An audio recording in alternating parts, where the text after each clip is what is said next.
Honorable Governor,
जनगण मन अधिनायक जय हे भारत भाग्य विधाता।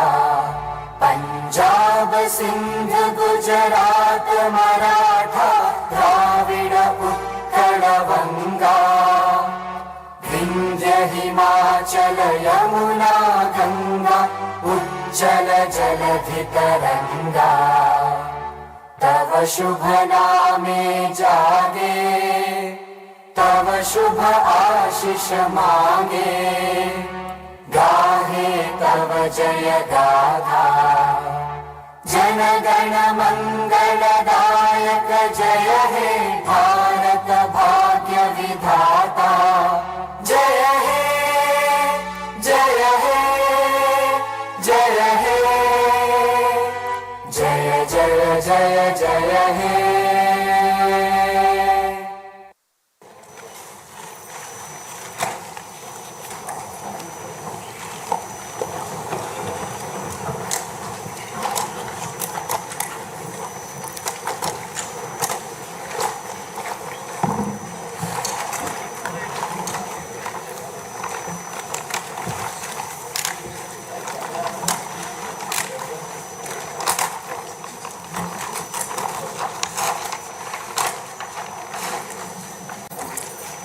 Honorable Chairman,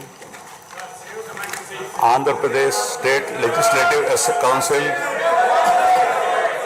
Honorable Speaker, Andhra Pradesh State Legislative Assembly, Honorable Members of the State Legislature, I am immensely pleased to welcome and congratulate the newly elected Honorable Members of the State Legislative Assembly and members of the Legislative Council to this joint session of the State Legislature being convened for the first time after the General Elections 2024.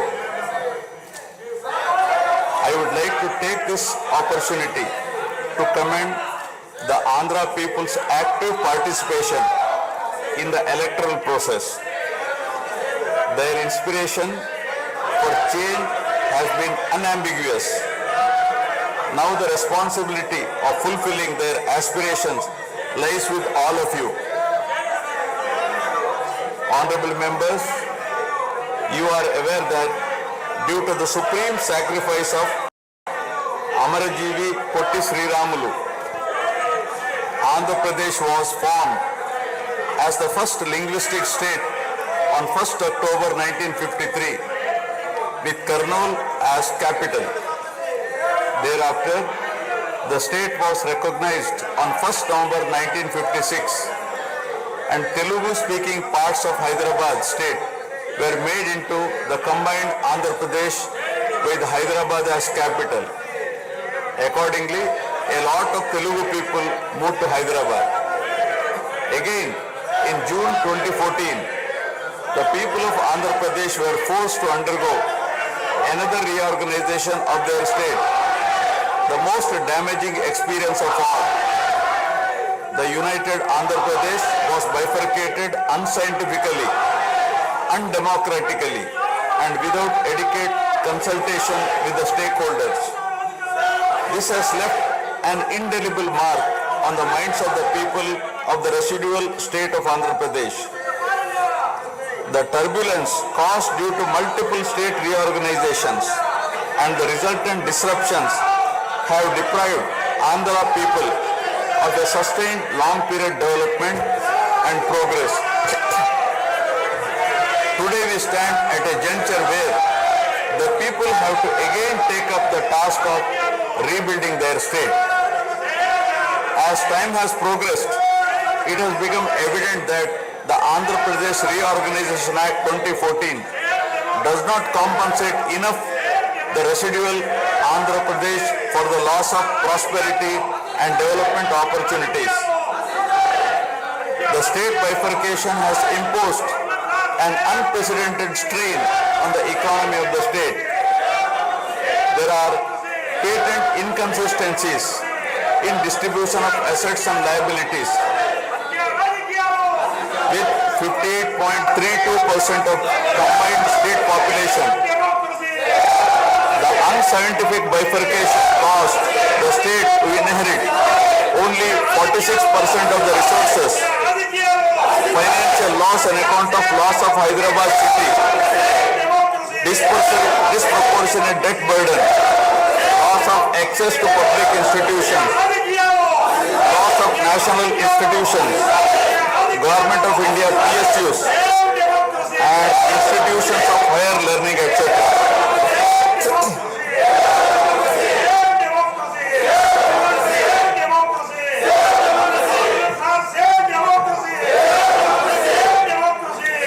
One can see that scientific criteria for apportionment were not adopted, while the residual state inherited huge revenue deficit.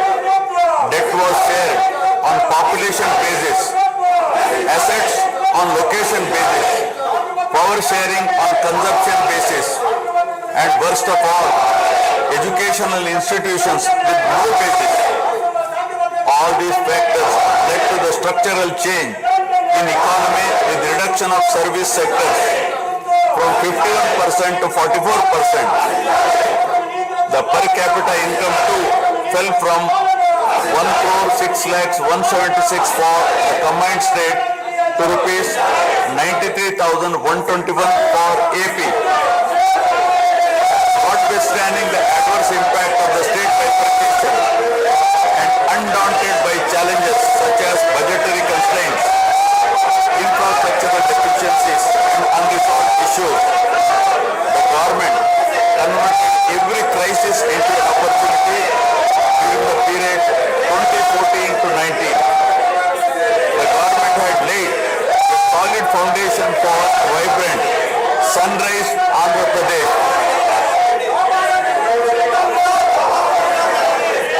The then government focused on the inherent strengths of the successor state of Andhra Pradesh, its 974-kilometer coastline, providing opportunities for port-led development and requisite environment for manufacturing activities. The fertile river plains supporting agriculture and allied activities, the passing of 3 industrial corridors through the state, the rich natural and human resources. A reflection on the state's performance during the 5-year period of 2014 to 19 gives a clear picture of the balancing act between development and welfare. Completion of prestigious Pattasima project by linking of rivers Godavari and Krishna in a record time of 1 year. Completion of 72% of Polavaram project so that it could be made fully operational by 2021. Prioritization of other irrigation projects, drought proofing measures, real-time governance, development of Amaravati region through land pooling, construction of new secretariat and legislature building are a few examples worthy of mention. All the milestones achieved during 2014 to 19 were possible because of the visionary leadership of Sri Nara Chandrababu Naidu, the Honorable Chief Minister of Andhra Pradesh. In this regime, the state Tata Motors, emerging as #1 state continuously in ease of doing business rankings. Under his able leadership, the state attracted several investments in various sectors. The government initiated development of Kakinada SEZ port, Bhavanapadu and Ramayapatnam ports, expanded airports and increased the state road network.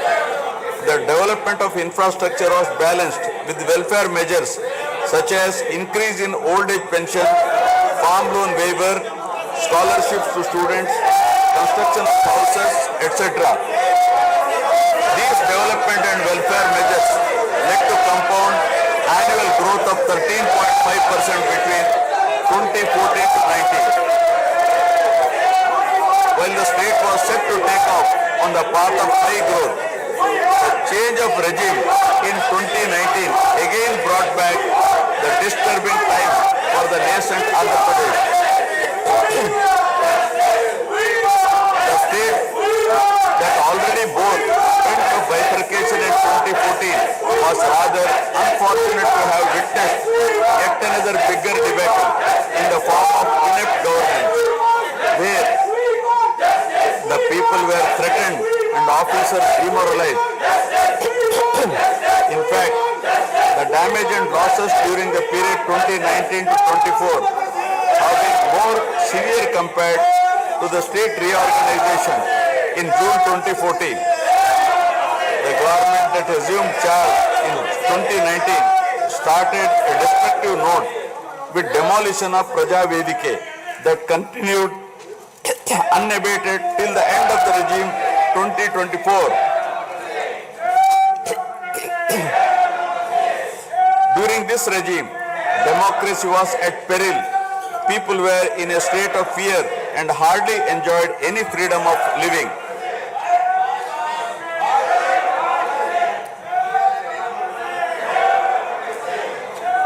The regime revenge politics had severely hampered the state's prospects for prosperity and growth. Even the Honorable High Court of Andhra Pradesh had sought to convene a judicial inquiry into whether there is a constitutional breakdown in the state. The biggest damage was done to the brand AP. No noteworthy companies came forward to invest in the state. The corrupt practices at all levels, coupled with weaponization of instruments of governance across revenue earning departments for personal gains, sabotaging of checks and balances, made several state institutions and private companies defunct and forced the existing enthusiastic investors and entrepreneurs to move out of Andhra Pradesh to other states. The uncertain environment which rocked the confidence of the people in general and investors in particular started showing impact on the state finances, leaving them in a mess. Fiscal prudence was abandoned. Expenditure was beyond means in spite of limited revenue growth, and debt and liabilities rose sharply. Financial management is manifested by diversion of funds, higher taxation despite high inflation, increase in power sector liabilities, neglect of capital expenditure, which eventually resulted in slowing down of the economy. The enormous gap in resources was sought to be met repeatedly by borrowings through corporations and forcing them to spend on government expenditure, and in the process weakening the corporations.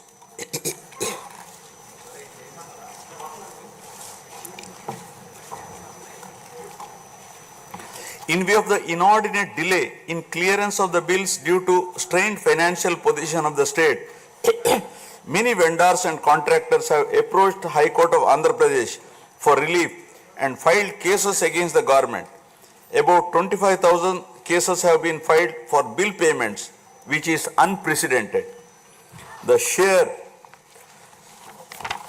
number of contempt cases with personal appearances and arrest warrants against officials in several cases resulted in systematic humiliation and victimization of bureaucracy. This led to complete demoralization of administrative machinery. the capital expenditure reduced by 60% in 2019-24 compared to 2014-19. Departments such as water resources and transport, roads and buildings, which undertake substantial capital works, were left critically short of funds to carry out any works. The capital expenditure on water resources has reduced by 56%, and that on roads and buildings by an alarming 85% during this period. The compound annual growth rate of states-owned tax revenue slipped from 12.8% to 8.1% during this period. On the other hand, the revenue expenditure increased from 7.8% to 10.5%, whereas the capital expenditure growth declined steeply from 26.4% to 3.4%. Lower share of capital expenditure to public debt occurred during the period 2019 to 24 is a clear indicator that the government met revenue expenditure also through borrowed funds. The CAGR in per capita debt has been higher at 14%, while the CAGR in per capita income is only 9.7%. This reflects the fiscal profligacy of the previous regime as no capital formation took place. The Amaravati capital region, envisioned as the focal point of growth for the nascent state of Andhra Pradesh, was totally destroyed. With an attempt to scrap the Amaravati dream, the government confused the people with its malicious three capital cities idea under the guise of decentralized governance. During the period 2019-24, no irrigation project, no industries, no infrastructure relating to roads, buildings, hospitals, drinking water was taken up. Cancellation of MOUs in energy sector and other infrastructure projects further demonstrated the negative attitude of the government. Such disastrous decisions, unmindful of consequences, have led to unrest amongst the youth and job aspirants. Prevalence of uncertain environment has eventually led the youth towards addiction of illegal substances, causing a drug menace. The mental unrest and agony were not limited to the geographical boundaries of the state. The Telugu speaking people all around the world were upset and demoralized by the uninspiring deeds of the government. They anxiously and desperately waited for a change in governance that would take them forward in the 21st century. The progressive public policies of the AP government during 1996 to 2004 have today led to empowerment of Telugu people globally, enabling them to be amongst the highest earning Indian diaspora. The condemnation of demolition approach of the previous government by the people of the state, NRIs and other supporters, culminated in a change in government. A huge and historic mandate has been given to the NDA, hitting an unprecedented 93% strike rate, thus reaffirming faith in democracy.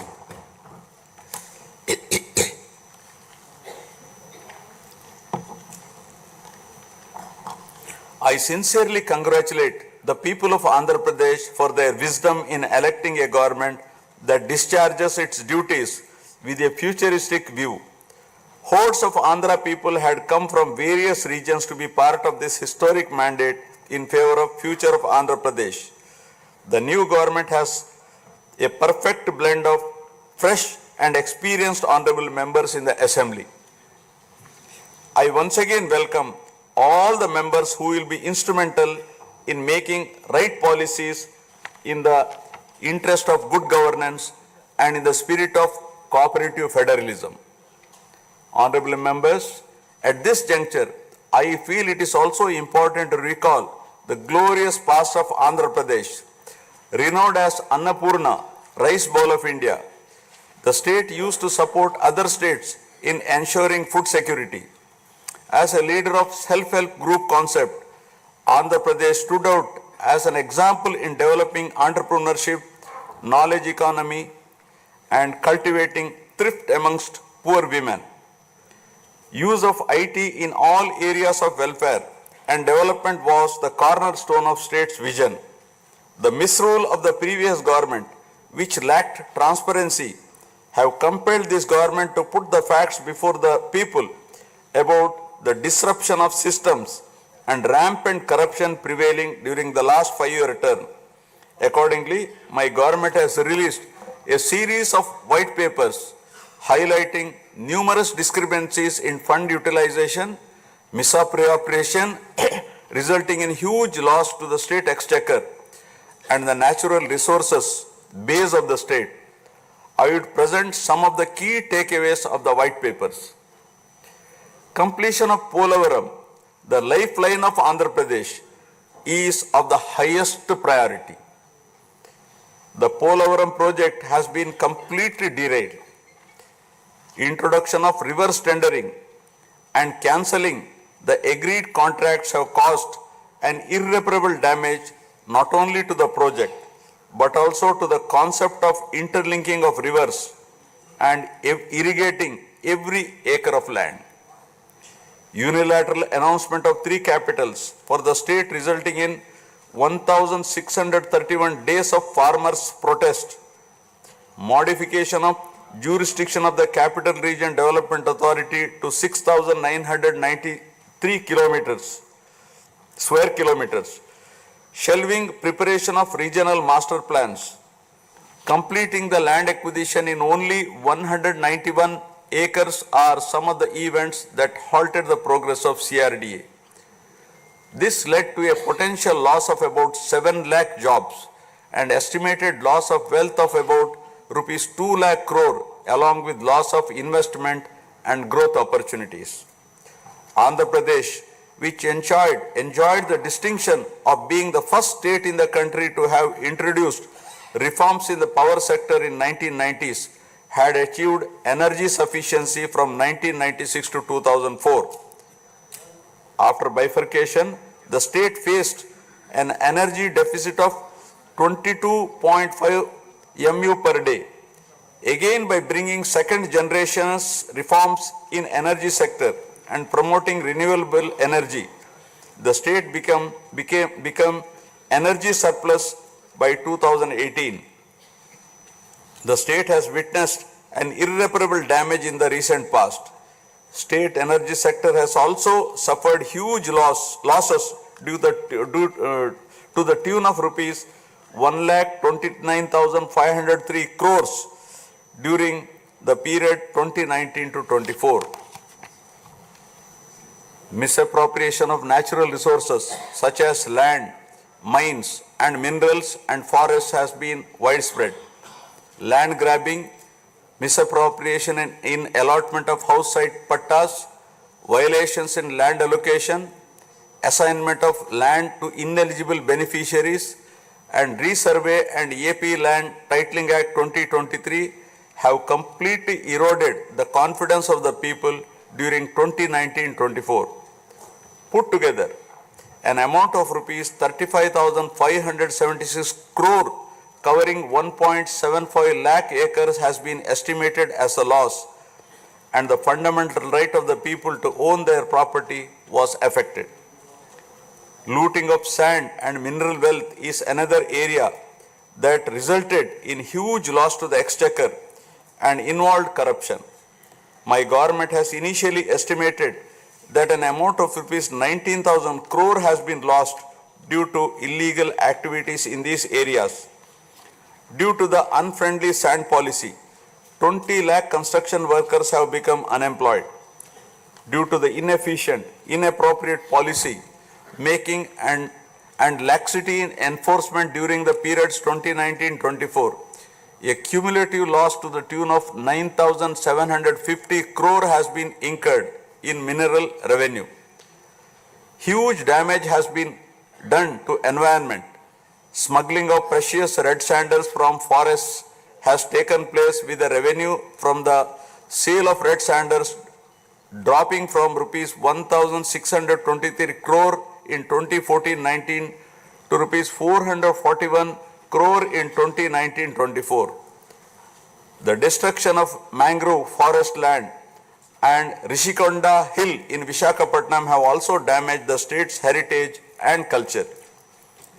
The government misused law and order machinery during 2019-24 by harassing dissenting voices. There was rise in crime against women, children, atrocities on innocent people, especially the SC, STs and other vulnerable sections. The people lost faith in the government's ability to maintain rule of law.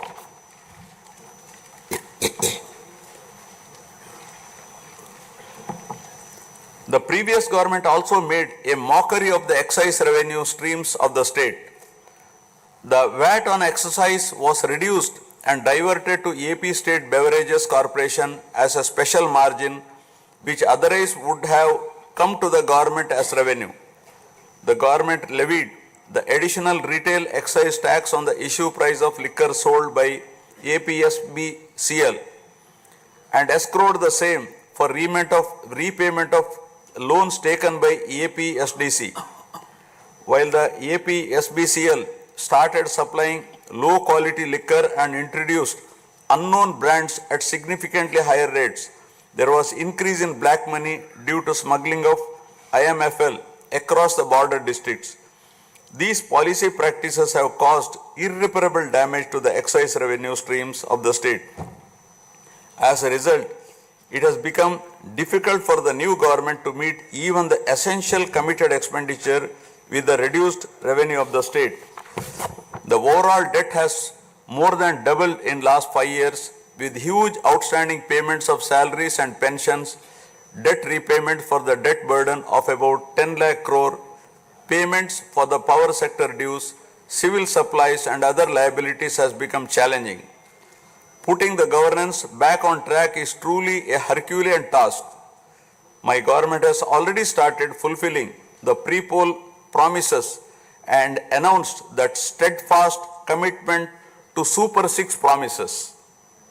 My government has launched its trademark people-centric governance soon after assuming office with a series of measures such as announcing a mega DSC for filling up 16,347 teacher vacancies, abolishing the Land Titling Act, enhancing social security pensions to rupees 4,000, organizing a skill census, and reopening the Anna canteens to provide food for the poor at a very nominal rate of rupees 5 and supply of free sand. My government will initiate other important measures also. I am sure my government under the able and proven leadership of Shri N. Chandrababu Naidu Garu, the Honorable Chief Minister of Andhra Pradesh, and Shri Pawan Kalyan Garu, Honorable Deputy Chief Minister, with complete support of Shri Narendra Modi Garu, Honorable Prime Minister of India, will make all-out efforts in fulfilling the aspirations of the people for developing the state. Initiating the process, the Honorable Chief Minister visited New Delhi to meet the Honorable Prime Minister and other union ministers concerned and apprise them of the grim financial situation.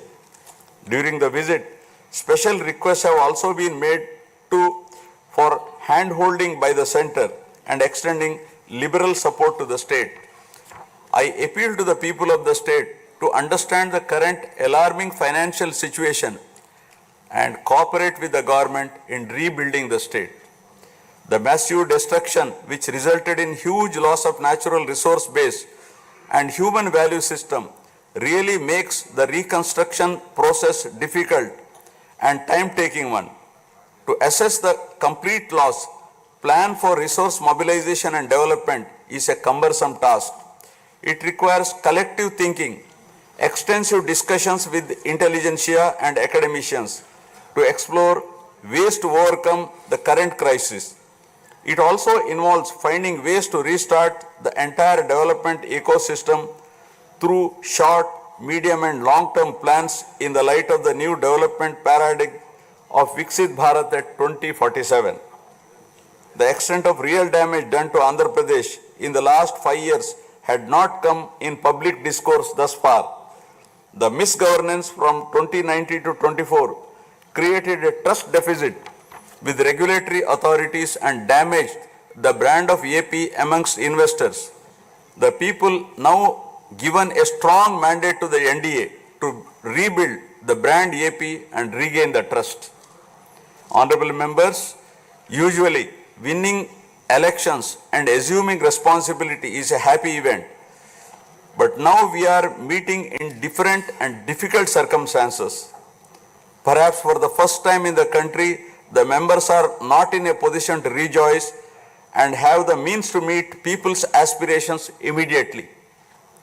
Keeping this in view, my government is proposing to go for budget after meaningful deliberations. With several issues relating to state bifurcation remaining unresolved, my government has taken initiative and visited New Delhi to meet the concerned in Union government, including Honorable Prime Minister and also Telangana government, with an intent to quickly find amicable solutions. The resolve shown by the 5 crore people of the state to reinstate democracy and elect people-friendly government with an unprecedented mandate is required to be appreciated yet again at this hour of crisis to help the state to rediscover its past glory. I would like to conclude my speech with the inspiring words of Swami Vivekananda. I quote, "We are responsible for what we are, and whatever we wish ourselves to be, we have the power to make ourselves. If what we are now has been the result of our own past actions, it certainly follows that whatever we wish to be in future can be produced by our present actions. So we have to know how to act." Jai Hind. Jana Gana मन अधिनायक जय हे भारत भाग्य विधाता पंजाब सिंध गुजरात मराठा द्राविड उत्कल बंगा विंध्य हिमाचल यमुना गंगा उज्जल जलधि तरंगा तव शुभ नामे जागे तव शुभ आशीष मांगे गाहे तव जय गाथा जन गण मंगलदायक जय हे भारत भाग्य विधाता जय हे जय हे जय हे जय जय जय जय हे